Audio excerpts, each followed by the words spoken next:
Bismillah. Alhamdulillahilladzi an'ama bi ni'matil iman wal islam wa nusalli ala khairil anam sayyidina Muhammadin wa ala alihi wa ashabihi alladhina battalu amwalahum lillah fastawjabul jazaa'al awfa. Amma ba'd. Ta'zim wal ikraman ulun tuan kepada pimpinan Dayah Darul Muta'alimin Al-Munawwarah wal beserta keluarga. Ta'zim wal ikraman ulun tuan kepada Dewan Hakim yang mulia. Ta'zim wal ikraman ulun tuan kepada santriwan dan santriwati yang insya Allah calon penghuni surga. Pada kesempatan yang sangat mulia raya ini, saya akan menyampaikan sebuah syarahan yang berjudul Detik-detik wafatnya Rasulullah Sallallahu Alaihi Wasallam. Ma'asyiral muslimin rahimakumullah. Sayyidina Ali karamallahu wajhah, sesungguhnya Nabi Muhammad di akhir hayat beliau, pada detik-detik terakhir nafas beliau, aku melihat beliau menggerakkan bibirnya dengan 2 kali gerakan.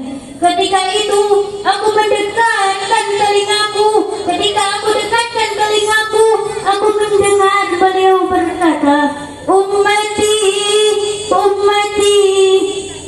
Ketika itu saudara-saudara, Allah berkata kepada Jibril, "Wahai Jibril, engkau turun, beritahukan kepada Muhammad bahwasanya aku memberikan dia 2 pilihan.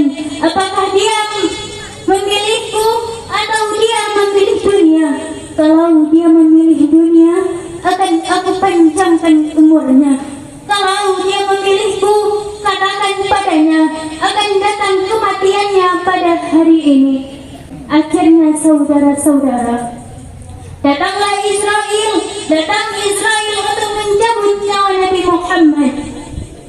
Ketika itu Nabi Muhammad terbaring di rumah Sayyidatuna Aisyah di atas kasurnya. Kemudian datanglah Israel pun izin untuk mencabut nyawa Nabi Muhammad. Apa kata Nabi? Di samping Nabi ada Jibril.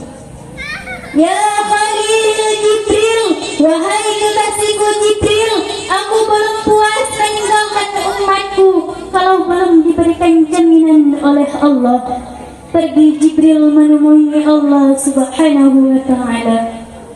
Fa'akhalahu Allah ta'ala ala Jibril, "Basirhu ya Jibril, innahu awwal nasin kharijun bil hawdi ya'bu'isu wa sayyidukum iza jami'u wa bashirhu innal jannata muharramatun 'ala al-umam qabla an tadkhuluha ummatun."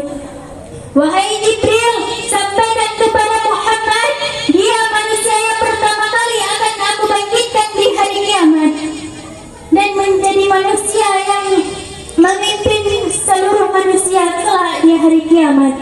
Dan sampaikan kepadanya jaminan dariku bahwasanya surga aku harapkan untuk dimasuki oleh semua orang kecuali surga dimasuki oleh umatnya. Nabi Muhammad pada saat detik-detik terakhir beliau tidak pernah ingat akan dirinya, keluarganya, anak cucunya, tetapi yang beliau ingat adalah umatnya. Saudara-saudara, apakah cukup sampai di situ? Tidak cukup sampai di situ. Dicabut nyawanya Nabi.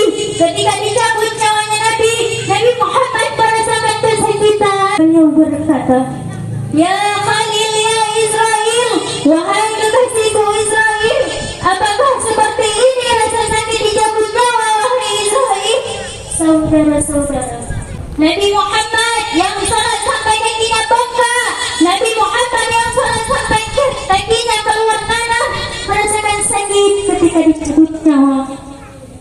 Bagaimana dengan orang-orang yang lalai dalam salatnya, saudara-saudara? Nabi Muhammad, manusia yang paling mulia, khairul khalqillah,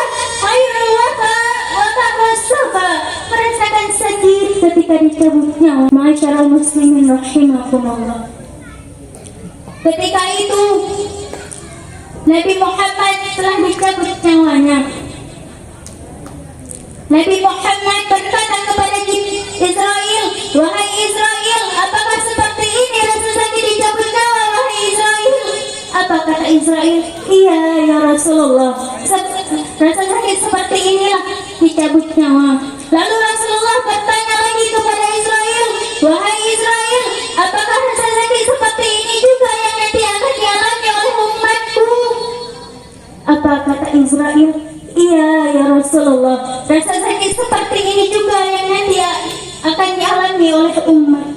Mendengar itu, Nabi Muhammad menangis. Itu tangisan terakhirnya Nabi, itu tangisan air matanya Nabi yang terakhir. Dan beliau pun tangannya kepada Allah, Allahumma hafif ala fi sakaratil maut. Ya Allah, ringankanlah, ya Allah, permudahkanlah sakaratul maut umatku, ya Allah. Ya Allah, aku nabi mereka, aku pemimpin mereka. Berikan seluruh rasa sakit sakaratul maut mereka kepadamu, ya Allah. Umatku tidak akan kuat, umatku tidak akan sanggup, ya Allah. Berikan seluruh rasa sakit sakaratul maut umatku, ya Allah. Saudara-saudara, mana kita untuk Nabi Muhammad? Apa yang telah kita lakukan untuk Nabi Muhammad? Sudahkah kita menangkan hati Nabi? Sudahkah kita mengorbankan jiwa, nyawa dan harta kita untuk Nabi Muhammad? Para sahabat-sahabat Nabi mengorbankan jiwanya, nyawanya, darahnya, hartanya.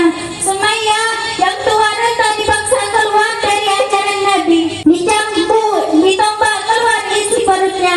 Hai Sumayyah, keluar kamu dari ajaran Nabi.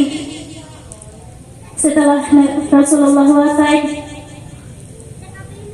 para sahabat tidak mempunyai gairah untuk hidup. Oleh karena itu, saudara-saudara, sering-seringlah kita berselawat kepada Nabi Muhammad. Ingat bagaimana pengorbanan Nabi Muhammad terhadap umatnya. Inilah yang dapat saya sampaikan. Usikum fi nafsi bi taqwallah, wallahu muwaffiq